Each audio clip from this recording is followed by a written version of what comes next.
These are dark times. For some of us, they always have been. Yet, there is resilience in our places, wisdom in our streets, the desire to resist, to care, to be together again. We can harness this critical moment.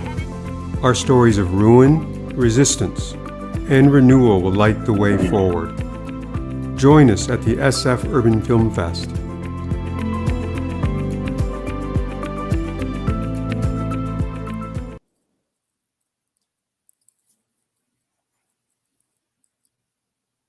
Hi. Faye, are you going to go ahead? Good evening and welcome to the 7th Annual SF Urban Film Fest. My name is Faye Darnmawi and I'm the founder and executive director. Hi, I am Susie Smith. I'm a curator and a program producer with the SF Urban Film Fest. Our mission is to use film to inspire conversation and action around urban issues.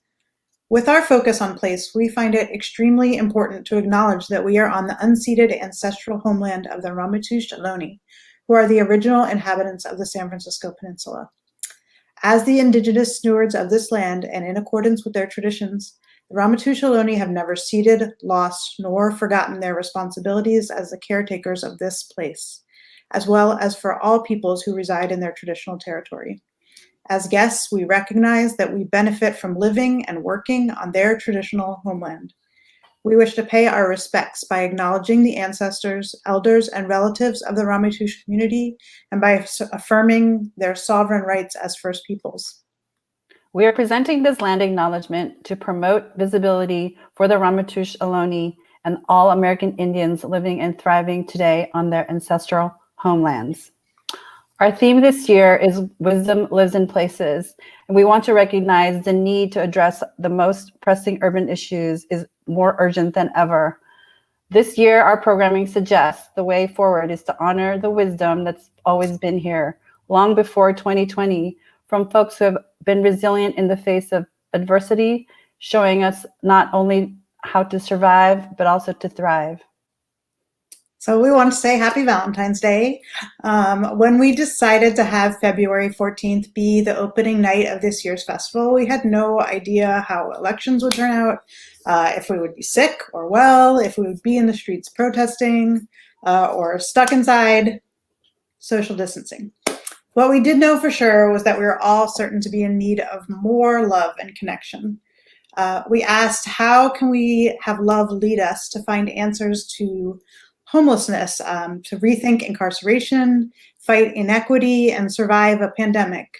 We celebrate and center practicing love as an antidote to the relentless crises in our cities worldwide. So we decided to go full force with the Valentine's Day theme and partner with the amazing National Public Housing Museum to open our festival with their 36 Questions for Civic Love toolkit. Shortly, we will start tonight's live event, but first a few announcements. We're getting used to navigating these virtual events, so unpredictable things may happen. Thanks for your patience, and if you have any issues, please leave a message in the comment box. We also want to alert you that tonight's event is being recorded. We'd love it if you would tag us and help spread the word about events, continue the conversation online, and of course, if you're able to donate to keep the work going, we have prioritized making our events accessible and sliding scale while continuing to pay our artists and panelists. So if you're able to donate, we will obviously very much appreciate it. And now, without further ado, our main event. I am so pleased to welcome Lisa Lee, Executive Director of the National Public Housing Museum, to introduce herself and tonight's program. Thank you so much. Good evening, friends and lovers, and welcome to the National Public Housing Museum's 36 Questions for Civic Love at the San Francisco Urban Film Festival. You could have been anywhere in the virtual world on Valentine's Day today, but you're here with us, and so I thank you. My name is Lisa Lee, and I'm the Executive Director of the National Public Housing Museum, the only cultural institution devoted to telling the story of public housing in the United States. We preserve and propel the right of all people to a place to call home. Our programs bridge arts, culture, and public policy in order to address the critically important issue of housing insecurity. So for tonight, we are doing one of our favorite programs called 36 Questions for Civic Love. In 1997, psychologist Arthur Aaron explored whether intimacy between two perfect strangers could be accelerated by asking each other a set of questions. My colleague Tiff Beatty and I worked closely with Sarah Farron, the principal of Dialogic Consulting, to adapt his questions for use in a new kind of social experiment aimed at helping us all fall in civic love. You may still be wondering, what is civic love? And here's what we've learned so far. Civic love is one's love for society expressed through a commitment to the common good. It is a belief in the idea that we are all better off when we are all better off. We manifest it through all kinds of actions: volunteering, marching, speaking against systemic injustice, making reparations. But the love itself is the emotional heart of the work. And in the spirit of activist Grace Lee Boggs, 36 Questions for Civic Love is an attempt to help bring to our communities the limitless capacity to love, serve, and create for and with each other. Tonight, you'll be watching civic love develop between two civic leaders, Chesa Boudin and Yesica Prado. Chesa Boudin is the recently elected district attorney of San Francisco. Personally impacted by parental incarceration and the failings of the criminal justice system, District Attorney Boudin was inspired to become a public defender and now decarceral prosecutor. He is focused on reforming the criminal justice system and making our community safer by developing data-driven policies to expand alternatives to incarceration and treat the root causes of crime. In his first few months in office, District Attorney Boudin ended the office's practice of asking for cash bail, implemented California's first diversion program for primary caregivers, and ended the prosecution of charges resulting from racist pretextual traffic stops. He has also implemented numerous police reforms, started an innovative economic crimes against workers unit to protect workers from exploitation, and has succeeded in reducing the jail population in San Francisco, even as crime rates declined. Yesica Prado is a multimedia journalist with a master's in journalism from UC Berkeley Graduate School of Journalism and a bachelor's of fine art and photography from the University of Illinois at Chicago. She is a first-generation Mexican immigrant from Mexico. At the age of 9, Prado immigrated with her family to the United States. She was raised in Southside Chicago as an undocumented student. Before turning 21, she was granted a permanent residency U visa and took advantage of her new opportunity, expanding her borders to seek a journalism degree. In 2019, Yesica was named an inaugural Catchlight Local Fellow, collaborating with Catchlight and the San Francisco Public Press on a long-form visual journalism project looking at how policies affect the daily lives of vehicular residents living in Berkeley and San Francisco. So, Chesa and Yesica, for tonight, you will take turns asking each of 24 questions crafted by the National Public Housing Museum. We cut them down from 36, so you can get through them all in this hour. So Chesa, you will ask a question, and Yesica, you will answer. And then Yesica, you will ask the same question, and then Chesa answers. And then Yesica, you will ask question two, and Chesa answers. And then Chesa, you ask Yesica the same question, and Yesica answers. You'll repeat the same process with the remaining questions, and they will alternate who asks first. Now, I know that I'm talking to a district attorney and also a brilliantly, sort of experienced filmmaker, but I just want to give you some instructions. Don't jump around. Answer the questions sequential 120, and though some questions may be difficult, challenge yourself to stay in it, answering all of the questions to the best of your ability. This experiment is designed to not only help us share things about ourselves, but also to listen without comment as someone shares with us. Thus, make every attempt to listen with curiosity, minimizing any distractions and interruptions. and resist the urge to give feedback on your partner's response or to ask them additional questions about their answers. Allow them the space to simply share and be heard. Now, my colleague Tiff, I think, are just going to model this for you now, just in case. So, Tiff, are you there? Maybe she's not there. There she is. Hello, Tiff Beatty, the Director of Public Programs, Arts and Culture and Public Policy at the National Public Housing Museum. So Tiff and I are going to actually model it, right? So I'm going to go first. I'm going to ask you the first question, which is, Tiff, what's your favorite kitchen smell? My favorite kitchen smell has to be coffee in the morning. I'm not a morning person, so love coffee in the morning. Lisa, what's your favorite kitchen smell?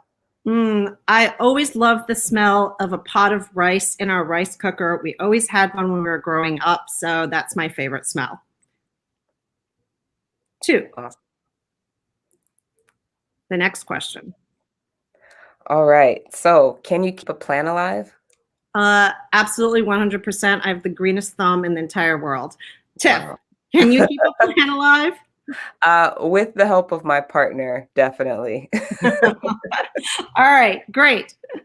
So, all right, we're going to bring, thank you so much, Tiff, for modeling that. We're going to bring Chesa and Yesica back now. And you guys have the floor, and the questions will pop up, okay? Have fun. See you at the end. Thank you, Lisa. Hi, Yesica. Good to see you. Good to see you. Thank you. Thank you for having this conversation with me today. Right on. I'm really excited to get to know you a little bit better. And I think the first question is not popping up, but I think it's, what is your favorite kitchen smell? Thank you. Okay, my favorite kitchen smell. I mean, that one's a hard one. Like, I haven't been able to cook in 4 years. So basically the kitchen in my vehicle doesn't work. So like, I just live with just like, just buying food every day. So it's kind of like, you wake up and then you go out to find your food, right? And so it's been like that for a while. And the thing is, I tried to fix my kitchen, but, like it's just a challenge with the, just to find somebody to fix your vehicles. So I live in an RV, and it's like, it's complicated to find somebody to actually like, want to fix a recreational vehicle. Not just because of the size of it, but just like, people having the specialty, the skills to fix a vehicle home.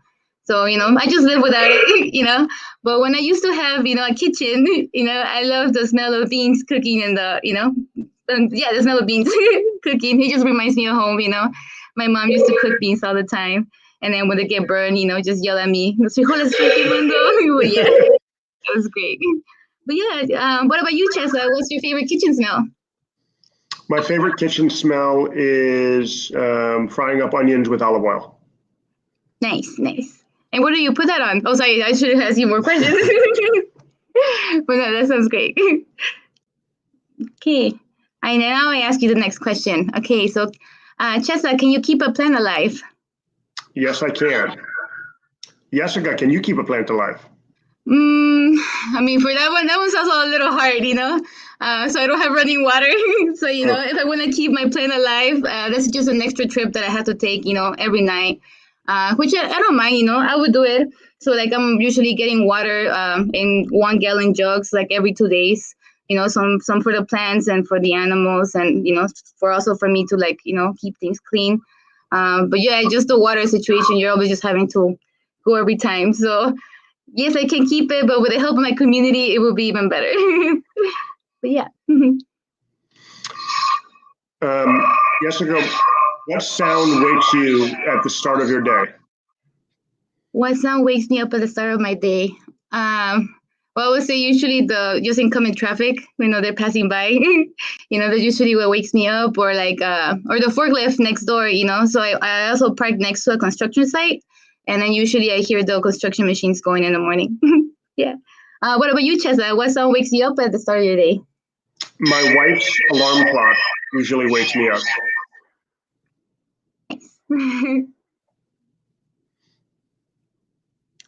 Okay. Okay, I think I asked this question. Okay, Chesa, so what's one thing that you've done for self-care? I go surfing or do other things to get outdoors. Nice. Yeah. And I think you had to ask me. What's one thing you do for self-care, Yesica? One thing that I've done for self-care, I think it's probably acquire my vehicle home. I think that really, home is self-care. If you don't have the space to take care of yourself, then, then it goes downhill, right? So Right. I think definitely like it's that's one thing for self-care I've done. What do you keep in your cupboard that someone who raised you also kept in theirs? One thing that I kept in my cupboard.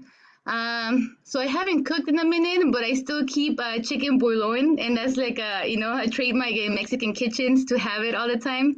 We call it Nor Suiza. So I have a jar of that, handy in my cupboard. What about you, Chesa? What do you keep in your cupboard that someone who raised you also kept in theirs? Brown rice. Nice. Okay, next question. Okay. What's the one thing that makes wherever you live your home? Photographs. What about for you, Yesica? What's the one thing that makes wherever you've lived your home? Yeah, I would say the same thing, photographs. I'm also a photographer, so like I think I really treasure, tangible photographs. That's what I used to do, kept all when growing up. Yesica, tell me about the diversity of your high school. Diversity of my high school. So I grew up in Chicago, part of my life, and that's where I went to high school. So it was like Southside Chicago. It was like the population was like half Mexicans and then half African Americans. So that's what it was. It was pretty diverse in that manner.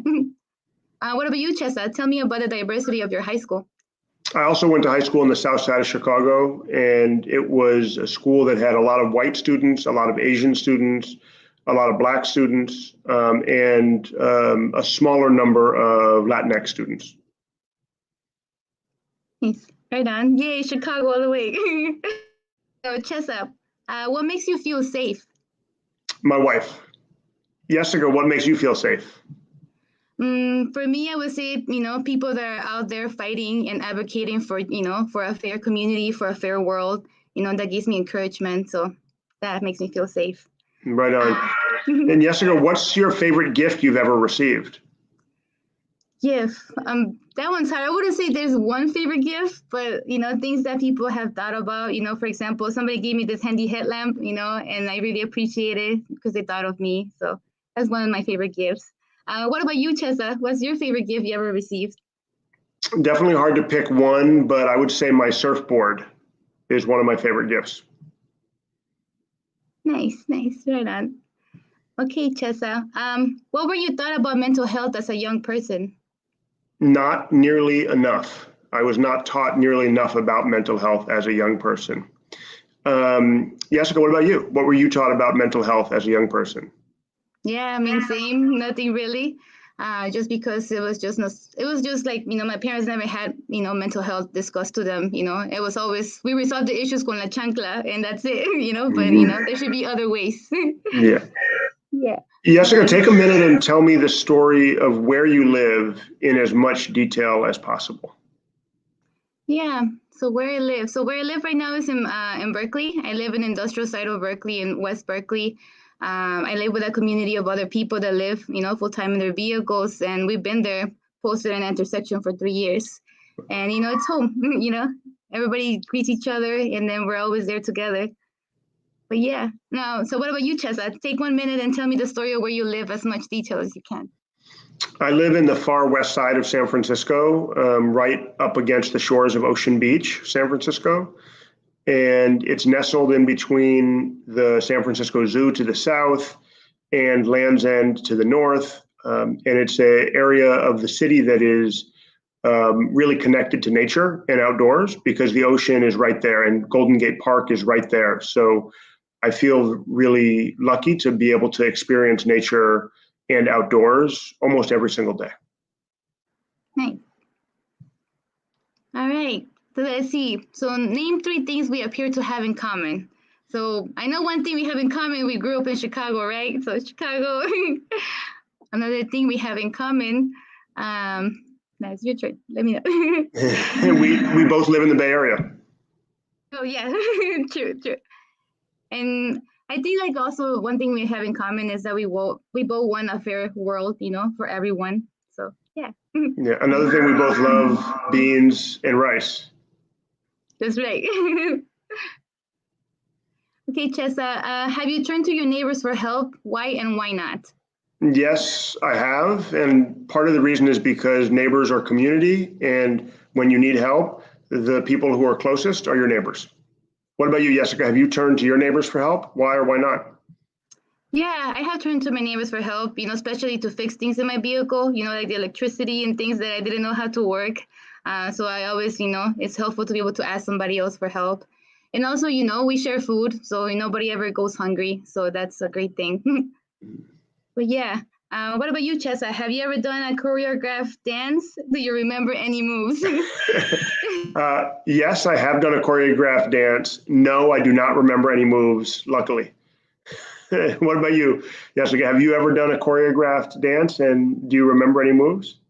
Yeah, so actually I used to do choreographed dance when I was going to elementary school in Mexico. So I was born and raised in Mexico as well, and then, immigrated to Chicago. And then we used to do a dance every year at the end of the year, every classroom. And that was just something that was festive. And then all the kids look forward to it. So it was great. And I still remember the moves. Nice. Jessica, have you lived in a place long enough to see it change? And if so, describe the change. Yeah. Well, I would say, I mean, I live in 3 different places in my life, right? So I lived 9 years in Mexico, where I grew up in Nezahualcóyotl. And then I also lived 12 years in Chicago, Southside Chicago. And then I lived here 7 years here in the Bay Area.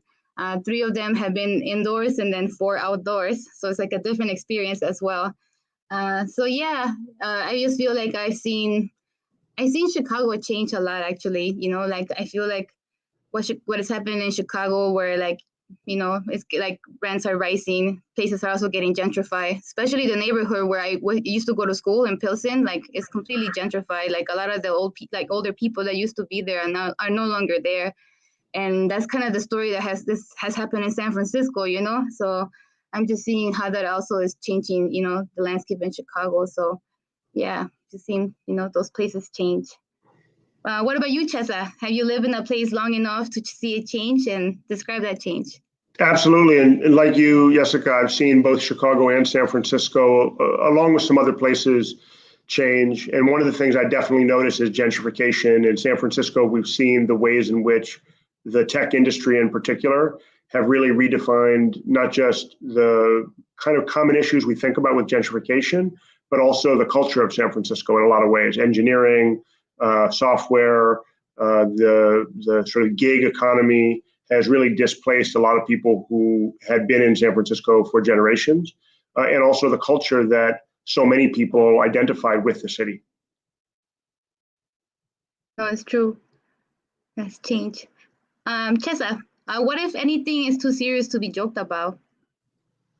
Violent crime is too serious to be joked about. What about for you, Yesica? What, if anything, is too serious to be joked about? Yeah. I would say coronavirus has now become too serious to joke about. Like, I remember at the beginning, we didn't know anything about it, so it was easy to laugh about it, laugh about somebody coughing. But now it's just like, now you see the reality of what's happened. So yeah. Definitely. Yesica, who was your most memorable teacher in school? My most memorable teacher in school would be my world history high school teacher. She's memorable because she actually tried to adopt me when I was in high school, to give me an opportunity to go to college, so I was undocumented while going to school, and she wanted to adopt me in order for me to get, my citizenship. But as a single teacher, single parent, is a lot harder to adopt any children. So she wasn't able to do it, but she still gave me a push, to go forward, and she actually helped me apply for college, and here I am now. So I owe her a lot. Somebody has to root for you in order for you to be able to do better in life, and I thank her for that. But what about you, Chesa?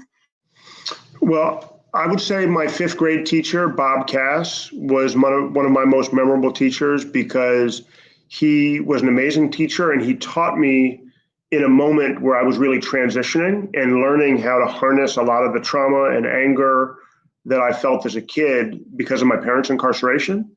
And he helped me learn how to put that energy and that righteous rage about the injustice that I saw in the world into productive outlets, my schoolwork, sports, how to channel it into success rather than self-destruction. Oh, that's great. Okay, sorry. Next question. Thank you for sharing. Under what circumstances would you call the police on a neighbor? I would call the police on a neighbor if I believed that calling the police were necessary to prevent violence or physical harm to someone. What about you, Yesica? Under what circumstances would you call the police on a neighbor? Yeah. Well, it's hard because I feel like every time we call the police on our community, just because we're on the street, it just turns out bad. So we try not to call the police because then it could be, misinterpretation, and then, people get taken without even having done anything, just because of the way their vehicle looks. If it's broken down, if it's too compact, they'll be like, oh, you're hiding something in there, right? So that's kind of like the attitude that they have towards us. So we try not to call the cops, but if somebody's life is like being threatened, then we do call them. Yeah. Yesica, what's the best thing that I could eat in your neighborhood in Berkeley? Nice. There's this spot that I really love just because I'm always looking for food every day. It's called the Tokyo Fish Market, and they have like the best bentos there. But you have to go there before noon, otherwise they're all out. Yeah, they're great. What about you, Chesa? What is the best thing that y'all can get in your neighborhood? I would say fish tacos. There's a great fish taco spot, also fish burritos, but the fish tacos are to die for. All right, question number 20. We're almost getting there. So tell me about a person that is most important to you and what makes them special. My wife is the person most important to me, and what makes her special is that she's always there and she puts up with me. That's great. Props to your wife. I was kidding. What about you, Yesica? Tell me about a person that's most important to you and what makes them special. Yeah, I would say, a lot of people come to mind, but, first of all, my mom, because she's always the caretaker. She has always watched over us, and, she's amazing too. She's an amazing woman, and she's always out helping out everybody, whether she knows them or not. She will give them rides in the rain, in the blizzard, take people. And so I'm really thankful for my mom because she has shown me good things. Yeah. So Chesa, Yes. Yeah, go ahead. Oh, I'm not. I think I'm on. Yesica, what privilege do you know you have, and are you willing to give that privilege up? What privilege do I know I have?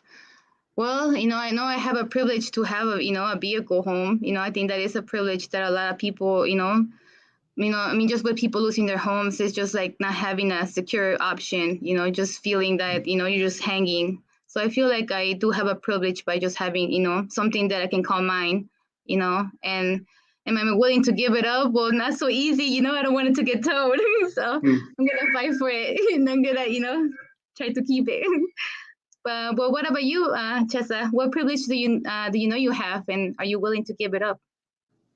Well, I know that as a white male, I have a tremendous amount of privilege just because of the color of my skin and, my biological and gender identity. And I think it would be really valuable, and I would learn a tremendous amount to go through life, or even a period of life, giving up my white skin privilege and my male gender privilege. But it's a lot easier to talk about doing that than it is in practice for me to really give those things up. Yeah. Okay, Chesa. So what is your favorite place you ever lived?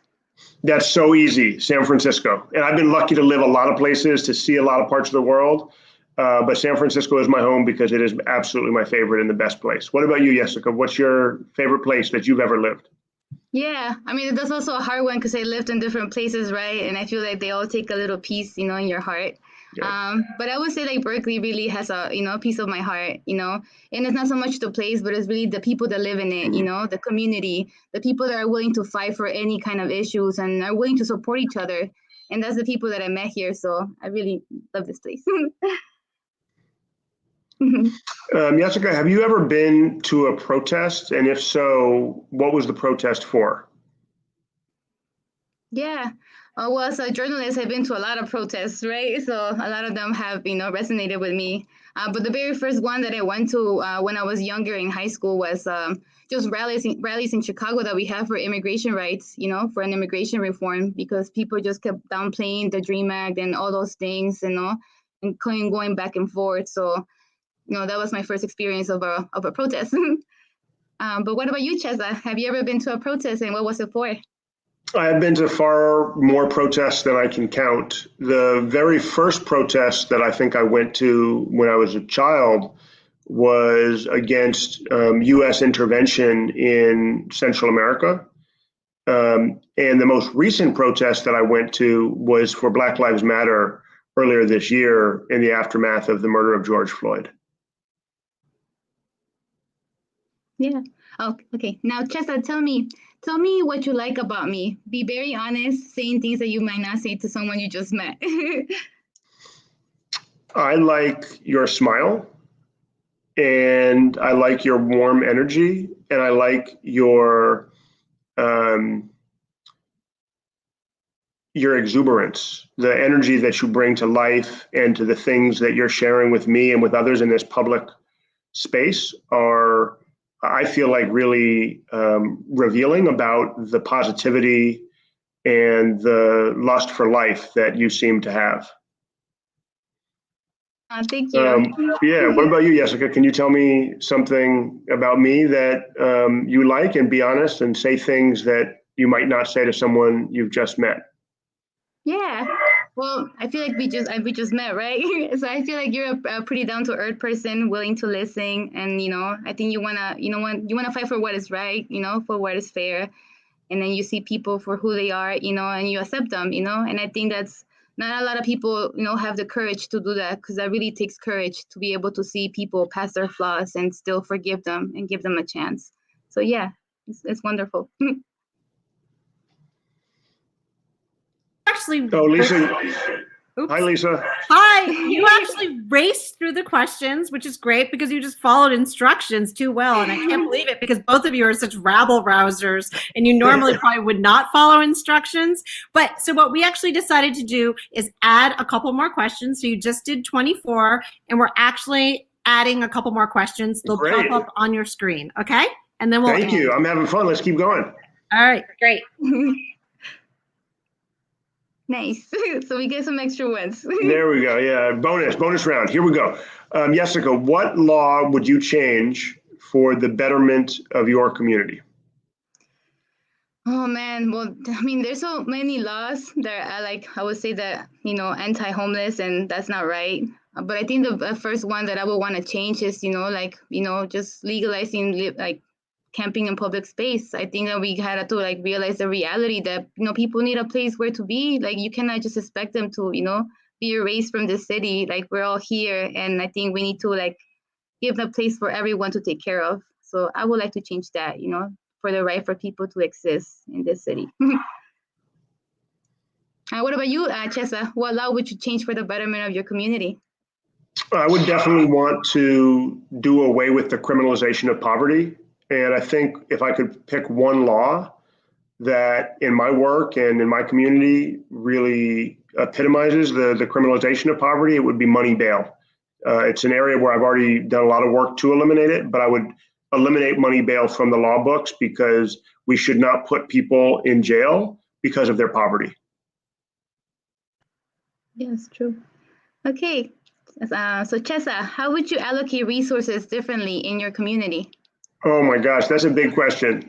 There's a lot of ways we need to allocate resources differently, but I think we have to start with the basics. I would make sure that as a priority, as a minimum priority, everybody has a safe place to sleep and everybody has access to healthcare. Those are the basics. And if we have those, I think we can figure out the other issues with resources. But what about you, Yesica? How would you allocate resources differently in your community? Yeah. Well, I would say also people are in different stages, people have different access to amenities, depending on what kind of, dwelling they live in, right? But I would say also start with the basics, we need the infrastructure to give people water, electricity, to remain connected to the news and to school. We have to start there because, that really helps people get better. And if we had the infrastructure just to take care of everybody instead of them individually having to do that for themselves, I think that would be a game changer for people. Right on. Yesica, who in your neighborhood are you most curious about? Yeah. I'm curious about a lot of people, we have different characters through as well, but one person that really resonates with me a lot is, so we have a person, his name is Charlie. He also is his own house. He's usually sleeping on the curbside because, he has paranoid schizophrenia. So he feels a lot more safe if he's just sleeping outside, with nothing covering him. And we all try to help him, and we all try to approach him when he's having a good day, because there could be days when he's having a bad day and he's having a bad episode. But we all try to be understanding and just try to reach out when has calmed down, and just ask him, what do you need, And I feel like, we should just approach people with a more caring manner, even if they have mental health illnesses, everybody needs, community. And I think we all kind of try to provide that for him, even though, the mental health services don't exist to help him right now. So, yeah. What about you, Chesa? Who's in your neighborhood are you most curious about? I think I'm most curious about the people in my neighborhood whose language I don't speak. I speak Spanish. I know you speak Spanish. I speak English. I speak a little bit of some other languages. But when I can't communicate with people using words or language, it makes me really curious about how they live their lives, about how they see the world, about how they understand and participate in my neighborhood in ways that might be really different than the way that I do. Nice. Thank you, Chesa. So where is your place of peace, and how do you get there? So I got to go back to surfing. I know I talked about my surfboard and the ocean. For me, my place of peace is when I'm on the ocean, and I get there by putting on my wetsuit, grabbing my surfboard, walking over to the beach, and just paddling out into the ocean. And one of the things that's so peaceful about it is I can't bring my cell phone or my computer because I'm in the water. And so I'm really disconnected. I'm just out there with nature, feeling the energy of the ocean, listening to the sounds, seeing the birds. And I try to go as often as I can, but sadly, that's not that often.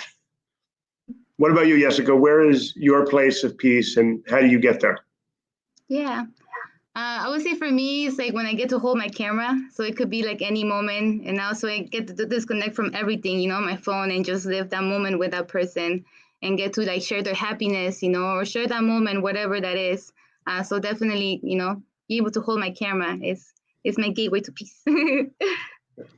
Yesica, is everything that you need accessible in your neighborhood? Nope, definitely not. I would say we definitely need electricity, Wi-Fi, a place for cooking, a lot of people distribute meals, but they give us meals from the food bank that need to be cooked, and people don't have, kitchen to cook.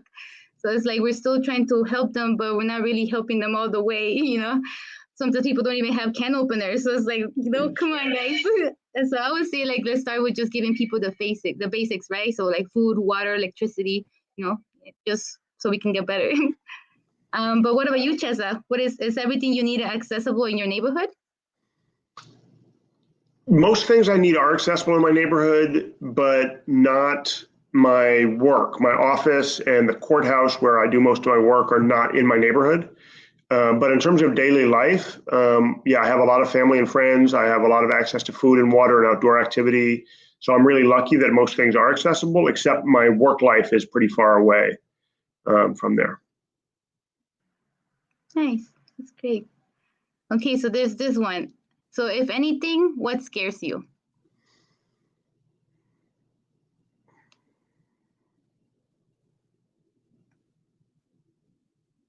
I think what scares me most is the things that I can't control, the things that are outside of my power or my ability, either because I don't understand them or I can't anticipate them, they're unknown, or because they are bigger than all of us. What about you, Yesica? What, if anything, scares you? Yeah. Well, for me, I would say one thing that really does scares me is just when somebody's home is being taken away. Like that is like, it is a traumatic event, because like not only, that person had to go through the process of displacement, but like going through the process of just acquiring their things back. Like that's, it's painful and it's hard, not just for the person going through it, but for the person that know them, because you knew them in a good place, when they had their vehicle. And then sometimes you had to see them in a tent, and then sometimes even in worse situations after that vehicle's gone. So for me, that's really hard to see. And I've seen that happen to a couple of people. But yeah. Yesica, what's something that you do differently now since the beginning of the COVID-19 pandemic? Yeah. So one thing that I do differently is probably the way I shower. So I had to go find places to shower with friends, or like, just get water in the middle of the night from the grocery store, just because the gyms are closed. So, I kind of lost that autonomy of being able to take care of myself when I needed to, when I wanted to. So now I just kind of like trying to, ask friends. But yeah, so what about you, Chesa? What is something you do differently now since the beginning of COVID? Now I spend a lot more time cooking my own meals and a lot less time eating on the run or at work or other places that I used to eat at other people's houses or in restaurants. It's almost always now eating at home. Nice. Okay, so this is question. What chore do you dislike doing the most? I actually really like doing chores. I know that's a little bit weird. Most people don't like doing chores. I don't mind. I find it therapeutic to wash dishes or to, even making the bed or folding laundry. All those things I don't mind doing. I would say the chore that I probably like the least is cleaning the inside of the shower. I don't really like scrubbing the tiles and trying to get them really clean. That's, if I had to pick one thing, that partly because it's so hard. I don't mind take the garbage out, weed, take care of the plants, all that stuff. But cleaning the bathroom, particularly the shower, not a lot of fun. What about you, Yesica? What chore do you dislike doing the most? Yeah, well, somewhere along those lines too, with the, so dumping my tanks, that kind of gets hectic, and sometimes with COVID, like some of the places where you go dump the tanks of ERB, they've been closed, because they've been redeemed non-essential, so then people don't have nowhere to dump their tanks, so then we have to go find like the sewage connection on the street, which you usually find in industrial neighborhoods. You can find the sewage connection, but people have to resort to that, and then, I just don't like that chore. Yeah. Yesica, what is something unselfish that you've done recently? Something unselfish you've done recently. I don't know, like there's a lot of things. I would say, sharing food. I always like to share food with other people, whoever's with me, buy them a meal if I have the money to, So yeah, nobody should go hungry. But what about you, Chesa? What is something unselfish you've done recently? So as the district attorney, I'm in charge of an office that has about 300 people working in it. And I'm really concerned about getting everyone in my office vaccinated for COVID-19. And I was given an opportunity to get a vaccine myself first, but I didn't think it was fair. I didn't think it was right for me to get a vaccine before members of my staff, some of whom have parents that live with them or kids or who have their own medical conditions. And so I fought really hard to make sure that my staff members could get vaccines before me. And I'm really proud that actually today, a lot of the people who work in my office were able to get their first shot of the vaccine. Not everybody. Not enough. And I know it's going to continue to be a fight to make sure that everybody in my office is able to get a vaccine. But I could have gotten mine first, and I decided to wait because I knew that there were people who needed the vaccines much more urgently than I did. Yeah, thank you for sharing. So Chesa, tell me about a time when you felt isolated or alone.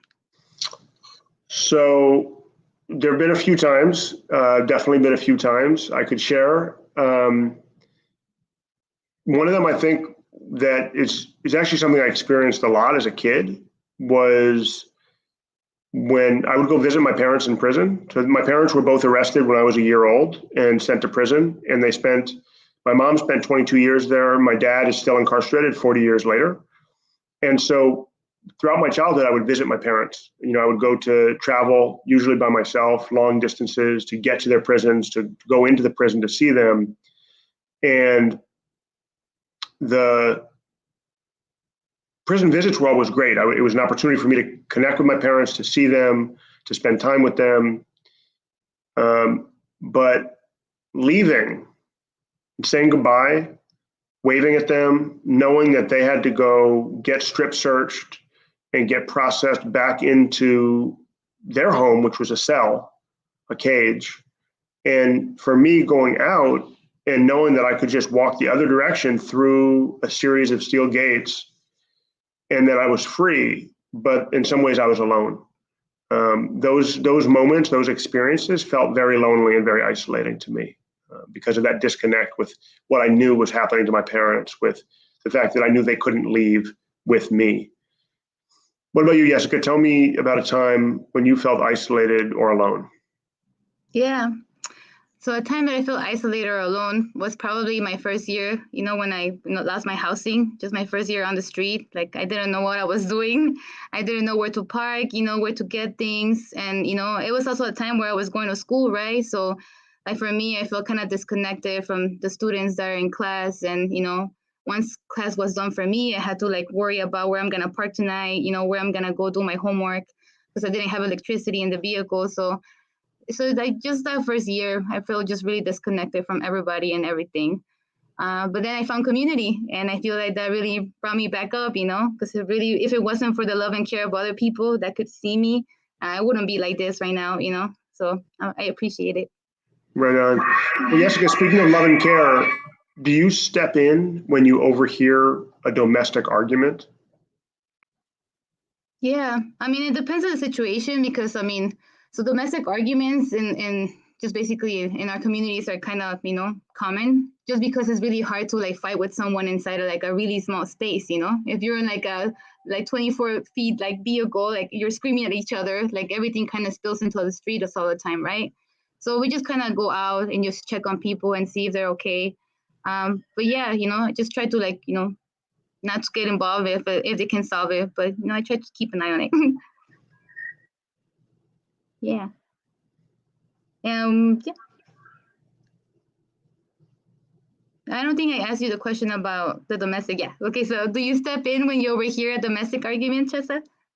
Kind of like you, Yesica, I try to be respectful of people's space and privacy, especially when I know that not everybody has a lot of space. And I know that everybody has arguments, and that's a normal part of relationships in life. But I would definitely intervene if it was violence or if it was criminal threats or if it was any kind of child abuse, then I would absolutely intervene. Yes. Yeah, that's great to know. Okay, Chesa. So tell me, now that we know each other, what is a question you're curious about anything I have told you? I have so many questions. Now that we're getting to know each other, I want to know everything. I want to know things about what it's like living in a mobile home and an RV. And I also want to know, what your interactions with local government are like. And I want to know what your hopes and dreams are for your future, for yourself and for your family and your community.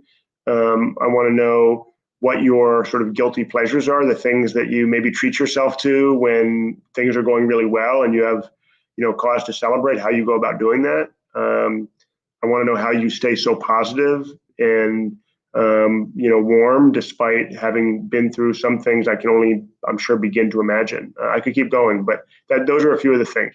What about you, Yesica? Now that we know each other, what is a question that you're curious about, anything that I've told you? Yeah. So I'm also curious about how do you also, just spend your time with your family and your wife. I'm also just curious about like, what are your dreams for the city, right? Well, if you could do and change something, what is it that you would do, And, also think about like, just what would you like, how you would picture this world to be, That's what I'm curious about. And how would you plan to work to get there? Yeah. But no, it's just really good. I really appreciate getting to know you today. Me too, Yesica. Maybe when COVID's over, we'll get to do it in person as well. Sounds good. Chesa and Yesica, thank you so much for doing this. So tell me, how was it? Yesica, how do you feel? No, I feel good. This was really good, like conversation, just being able to listen, and I think it really takes time, like for us to all of us should be doing this, like taking time to listen to each other and like what it is that we aspire in life. Yeah. Yeah, and District Attorney Boudin, what about you? It was surprisingly intimate for a Zoom type event where we're interacting with each other via computer screen, and it's the same computer screen that I look at all day for my work, right? And yet I felt like there's a real connection with Yesica, and that's true even though there's an audience and it's a public conversation. But I feel like we have a lot in common, even though we come in many ways from very, very different worlds and have different life experiences. But I know that what we share is far more powerful than any of the things that may differentiate us. Yeah, beautiful. Well, thank you so much, both of you, for bending the arc of justice in the worlds where you live and for everything that you do, and for taking this time on Valentine's Day to share it with all of us. Thank you. Yeah, no, Thank you. Yesica, encantado. Estamos en contacto. Cualquier cosa, mantente en contacto conmigo. Cualquier cosa que pueda hacer, quiero apoyar el proceso y aprender más sobre tus proyectos y tu arte. Muchas gracias. Gracias. A la orden. Great. All right. Well, thanks for that. And thank you all for joining us. I want to let you all know that if you're interested in making civic love yourselves, then you can join us at the San Francisco Urban Film Festival on February 19th for an interactive event where all of you will be paired with a stranger to ask and answer as many questions as possible in a lot of time for civic love. You will learn and get to talk with a stranger, which is the cornerstone of democracy. The other thing is, if you have the desire to go to the Yerba Buena Center for the Arts in the Bay Area, there's a mini version of Civic Love, which is installed outside on the side of the building. And you will be able to do this in a socially distanced way with 6 questions. So we also invite you to do that. The National Public Housing Museum thanks you so much for joining us. And I think we're going to actually hand it back to Faye, the director of the San Francisco Urban Film Festival, to tell you about another part of the program on February 19th. Tell us, there's more, right? Yes, there is. There's 2 programs on February 19th. Lisa just described the Zoom room, breakout rooms, where you'll get to do the 36 questions with a stranger at 4:30 p.m.